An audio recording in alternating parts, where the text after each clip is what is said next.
ಆಗುವ ಖುಷಿಗೆ ನಿನಗೇನು ಕೊಟ್ರೆ ಕಡಿಮೆ ನರಸಿಂಹ? ನರಸಿಂಹ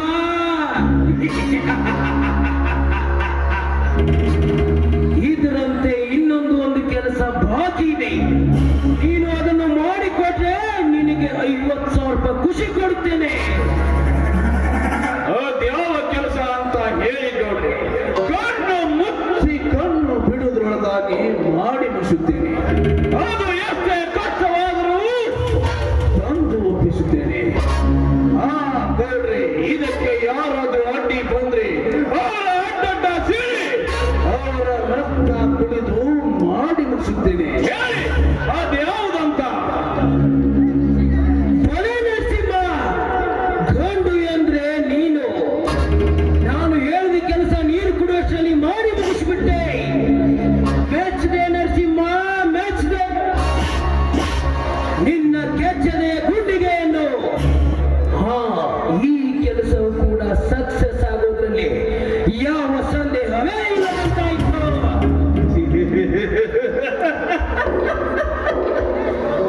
ಗೌಡ್ರಿ, ಸಂಶಯ ಎಂಬ ಸಾಗರದಲ್ಲಿ ನಂಬಿಕೆ ಎಂಬ ದೋಣಿ ಹಿಡಿದು ಕೆಲಸವೆಂಬ ಹುಟ್ಟು ಹಾಕಿ ದರ ಸೇರುತ್ತೇನೆ. ಗೌಡ್ರಿ, ಹೇಳಿ ಅದ್ಯಾವ ಕೆಲಸ ಅಂತ ಮಾಡಿ ಮುಗಿಸುತ್ತೇನೆ. ನರಸಿಂಹ, ಆ ಕಾರ್ತಿಕ ಮಾಸ ಶ್ರಾವಣ ಶುಕ್ರವಾರದಂದು ಆ ಬನಶಂಕರಿ ದೇವಿಗೆ ಬಂಗಾರದ ಆಭರಣಗಳನ್ನು ಧರಿಸುತ್ತಾರೆ. ಬಂಗಾರದ ಆಭರಣಗಳನ್ನು ಧರಿಸಿದ ದೇವಿಗೆ ತೆಗೆದು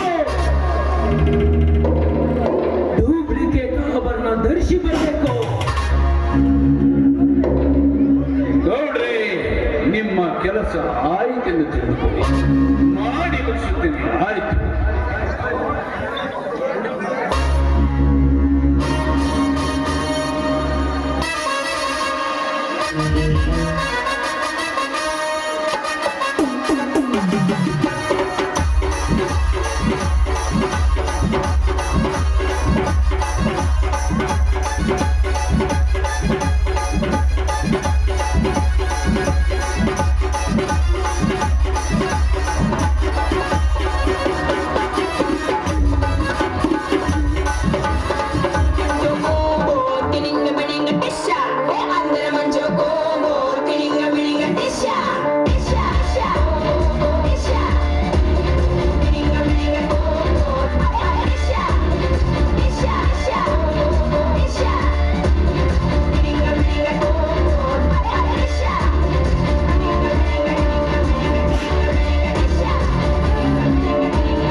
ಗೋಡನ್ನು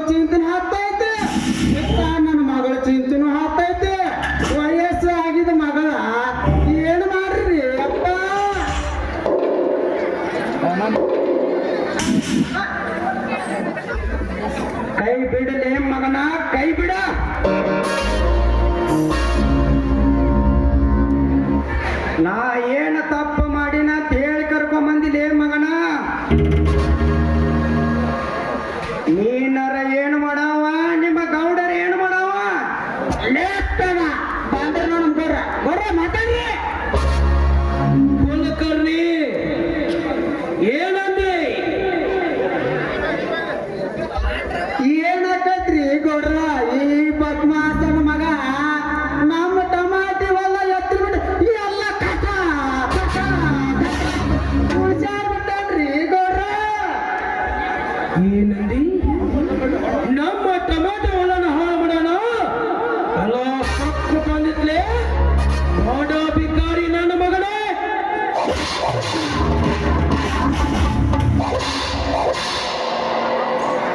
ಗೌಡ್ರ ಹೊಡಿಬೇಡ್ರಿ ನಿಮ್ಮ ಕೈ ಮುಗದಿ ಕೇಳ್ತೀನಿ ನಿಮ್ಮ ಹೊಲದಾಗ ನಾ ಎತ್ತಿನ ಹೊಡ್ಕೊಂಡು ಹೋಗಿಲ್ಲ ನನ್ನ ಎರಡು ಎತ್ತು ಗುದ್ದಾಡ್ಕೊಂತ ನಿಮ್ಮ ಹೊಲದಾಗ ಓಡ್ ಹೋಗಿದ್ದು ಮಾತ್ರ ಕರೀರಿ ಯಾಕ್ಲೆ ತಮ್ಮ ಮಲ್ಲಿಸಿ ನಮ್ಮ ಮನೆಗೆ ನಮಗ ಮಾತಾಡ್ತೆ ಯಪ್ಪ ಬಾಯಿಲ್ಲದ ಬಸವಣ್ಣರಿ ಯಪ್ಪ ಅವಕ್ಕೇನ್ ಗೊತ್ತಾಕತ್ರಿ ತನಿ ಅದ ನಮ್ಮ ಹೊಲ ಇದ ನಿಮ್ ಹೊಲ ಅಂತ ಹಾಗಂತ ಹೊಲ್ದಾಗಿನ ಪೀಕ್ ಮಾಡ ಅಂತಾರೆ ಬದ್ಮಾಸ್ ನನ್ನ ಮಗನೇ ಗೌಡ್ರ ಈ ಮಗನ ಹಂಗ ಬಿಡಬಾರ್ದ್ರಿ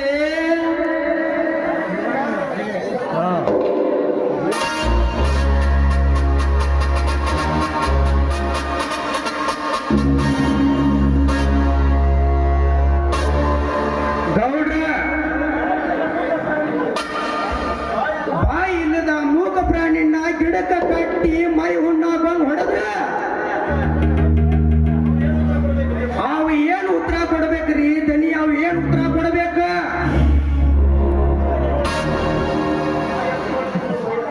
ಥೂ, ಸರಿ ಆಚೆ ಬಡವ ಆವತ್ತು ನಿಮ್ಮಂತವ್ರನ್ನ ಕ್ಷಮಿಸಿದ್ದಕ್ಕೆ ಇವತ್ತು ನನ್ನ ಕೂತಿಗೆವರೆಗೂ ಬಂದಿದೆ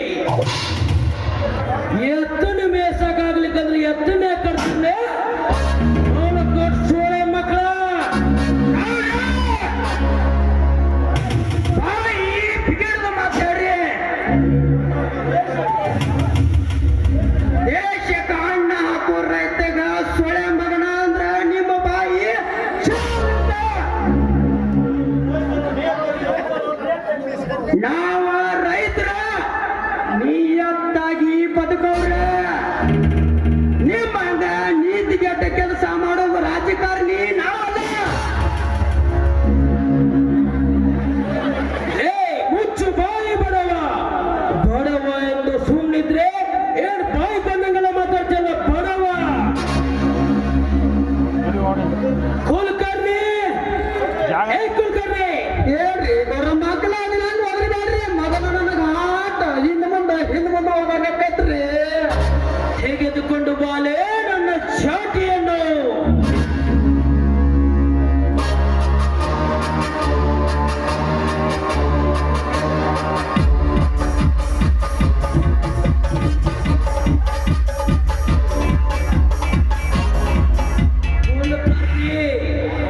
ಈ ಮಗನಿಗೆ ಈ ಚಾಟಿಯಿಂದ ಹೊಡೆದ್ರೆ ಮೈ ಚರ್ಮ ಸುಲಿವರೆಗೂ ಹೊಡೆದ್ರೆ ಆಗ ಈ ಮಗನಿಗೆ ಬುದ್ಧಿ ಬರ್ತದೆ ಈ ಬಡ ಬಿಕಾರಿ ದೇಶಕ್ಕೆ ಅನ್ನ ಆಗ್ತಾನಂತೆ ಮೊದಲು ಇವನು ಹೊಟ್ಟೆಗೆ ಹಿಟ್ಟು ಇದೆಯಲ್ಲ ಅನ್ನೋದನ್ನ ನೆನಪಿನಲ್ಲಿ ಇಟ್ಕೊಂಡು ಮಾತಾಡ್ಲಿ ಬದ್ಮಾಸ್ ನನ್ನ ಮಗನೇ ಹಾಕ್ರಿ ಗೌಡ್ರ, ಹಾಕ್ರಿ ಏನ್ ದೇಶಕ್ಕೆ ಇವ ಅಣ್ಣ ಹಾಕ್ತಾನೋ ಏನ ದೇಶಕ್ಕೆ ಇವ ಭಿಕ್ಷಾ ಬೇಡ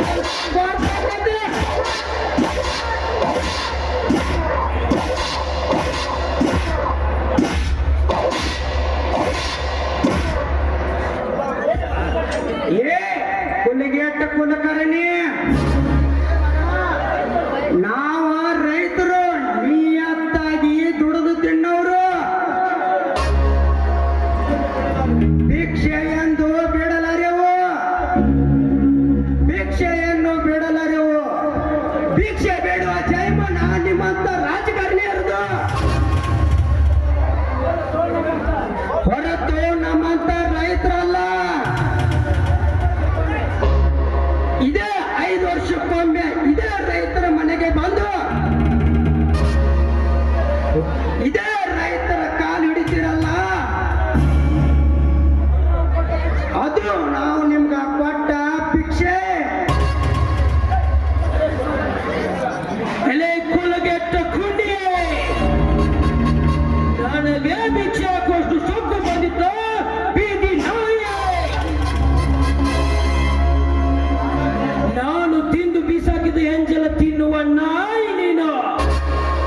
ನನಗೆ ಭಿಕ್ಷೆ ಹಾಕ್ತೀಯಾ? ಹಾ, ಇವಾಗ ನಾನು ಹಾಕ್ತೀನಿ ಭಿಕ್ಷೆ, ತೆಗೆದುಕೋ ಮಗನೇ.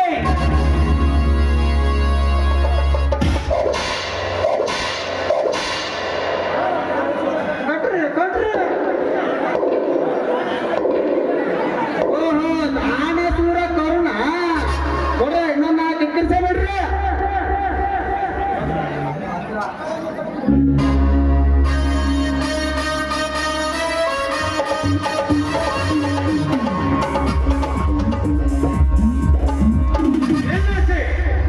ಈ ರೀತಿ ಬಡವರನ್ನು ಕಟ್ಟಿ ಹೊಡೆಯುತ್ತಿರೋರಲ್ಲ, ನೀವೇನು ಮನುಷ್ಯರು ಅಥವಾ ರಾಕ್ಷಸ? ಏ ಭದ್ರ, ನಮ್ಮ ಮನೆಗೆ ಬಂದು ನನಗೆ ರಾಕ್ಷಸನೆಂದು ಬಗೆದರೆ ಇವನಿಗೆ ಬಿದ್ದನ ಧರ್ಮದೇಶು ನಿನಗೆ ಬೀಳಬೇಕಾಗುತ್ತದೆ. ಎಚ್ಚರ ಮಗನೇ. ಸಾಹುಕಾರ, ಅನ್ಯಾಯ ಮಾಡುತ್ತಿರುವವರನ್ನು ಬಿಟ್ಟು ಏನು ಗೊತ್ತಿಲ್ಲದೆ ಇಂಥ ಬಡವರನ್ನು ಕಟ್ಟಿ ಹೊಡಿತೀಯಲ್ಲ, ಇದು ತಪ್ಪವೇ?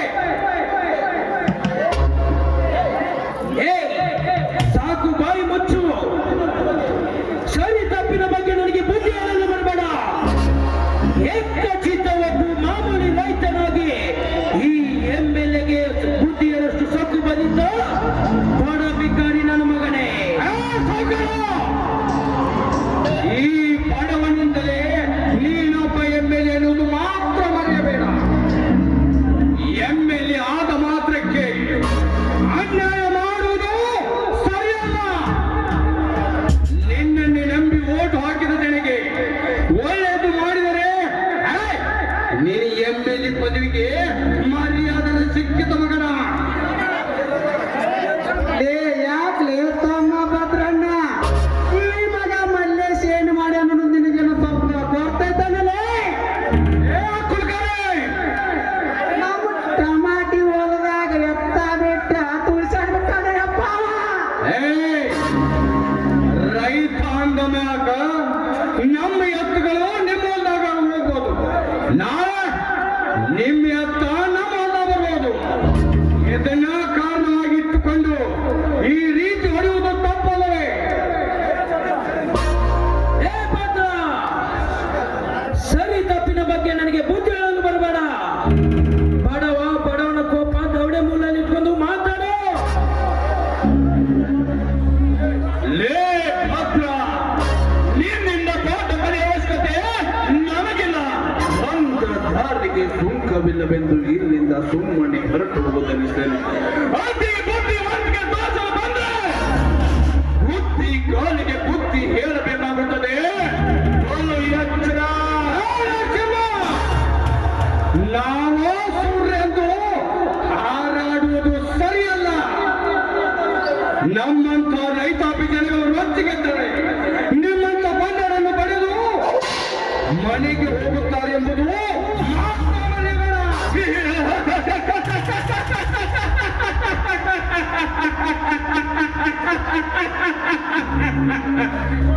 ಲೇ ಭದ್ರ, ಬಾಯಿಗೆ ಬಂದಂತೆ ಬಗಲಿ ನಮ್ಮ ತಾಳ್ಮೆನ ಪರೀಕ್ಷೆ ಮಾಡಬೇಡ. ಈ ಹಠವಾಗಿ ಹಠಪಟ್ಟು ಕೋಪ ಬರುವಷ್ಟರಲ್ಲಿ ಇಲ್ಲಿಂದ ಕಾಲು ಕಿತ್ತರೆ ಸರಿ, ಇಲ್ಲ ಹೋದರೆ ಈ ಹಠ ತೊಟ್ಟ ಹಸಿದ ಸಿಂಹವಾಗಬೇಕಾಗುತ್ತದೆ. ಬಲು ಜೋಕೆ.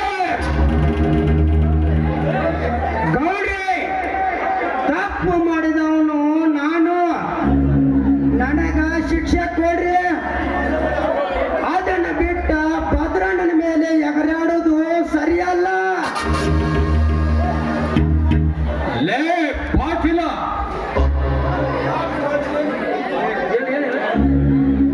ಸಾಕು, ಬಾಯಿ ಮಚ್ಚು ಕಪೆ. ನನ್ನ ಹೊಲವನ್ನು ಹಾಳು ಮಾಡಿದಲ್ಲೇ ಇವಾಗ ನನಗೆ ಬುದ್ಧಿ ಹೇಳಲು ಬರ್ತೀಯ ಬಡವ.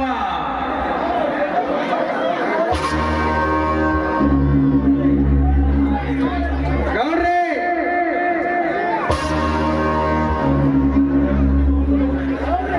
ಗೌರಿ, ಇವನ ಎತ್ತುಗಳು ನಿಮ್ಮ ಹೊಲದಲ್ಲಿ ಹೋಗಿದ್ದು ತಪ್ಪೆ.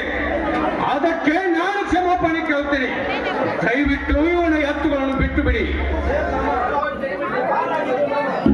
ಲೇತಮ್ಮ ಹಾಳಾಗಿದ್ದ ನಮ್ನ ಹಾಳು ಮಾಡಿದವರ ಈ ಮಗ ಮಲ್ಲೈತಿ. ನೀ ಇಲ್ಲಿ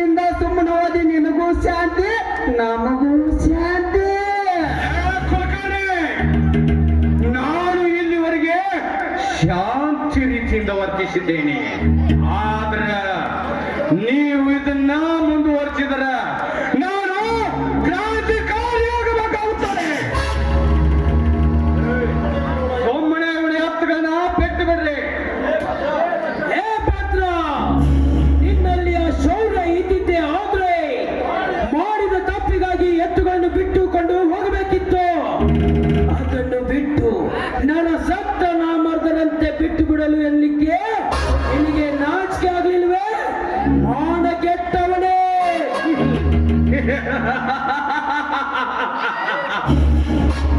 ಏ ಪಾಟೀಲ, ನಿನಗ ದಂಡ ಕಟ್ಟಬೇಕಾದ್ರ ನಾ ಏನ ದಂಡ ನಾಯಕನಿರ್ತಿದೀಯ? ಹಾಗೇನಾದರೂ ದಂಡ ಕಟ್ಟಬೇಕಾದರೆ ನಮ್ಮೂರಿನ ಗ್ರಾಮ ಪಂಚಾಯತಿಗೆ ಹೋಗಿ ಕಟ್ಟುತ್ತೇನೆ ವಿನಾ ನಿನ್ನಂತ ಪಾಠಕೋರರಿಗಲ್ಲ.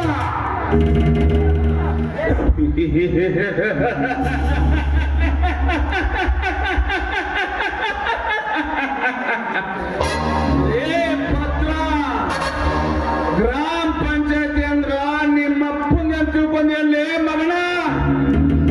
ಅದರಲ್ಲಿ ಕೂಡ ನಮ್ಮಂತ ರಾಜಕಾರಣಿಗಳು ಇರ್ತಾವಲ್ಲಿ ಮಗನ.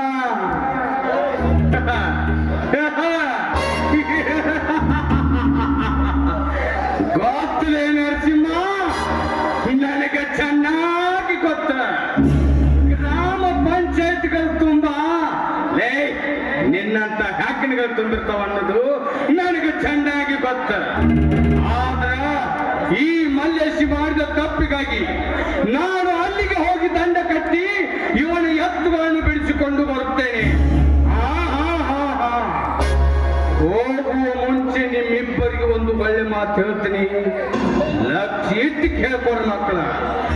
ನೀವು ಮಾಡ್ತಿರುವುದು ತಪ್ಪಂತ ತಿಳ್ಕೊಂಡಿದ್ದೀನಿ. ಇಲ್ಲಿಗೆ ನಿಂದ್ರಿಸಿದ್ರಿ, ನನಗೂ ಕ್ಷೇಮ, ನಿಮಗೂ ಕ್ಷೇಮ. ನೀವು ಇದನ್ನ ಮುಂದುವರಿಸಿದ್ರಂದ್ರ ಮಕ್ಕಳ ಒಂದಿಲ್ಲ ಒಂದು ದಿನ ನಿಮ್ಮ ಜನ್ಮ ಈ ಪಾತ್ರನ ಕೈಯಾಗ ಅನ್ನೋದು ಮಾರ್ತು ಬಿಡ್ರಿ. ಏ ಮಲ್ಲೇಶ, ನಡೀಲೆ ಹೋಗೋಣ.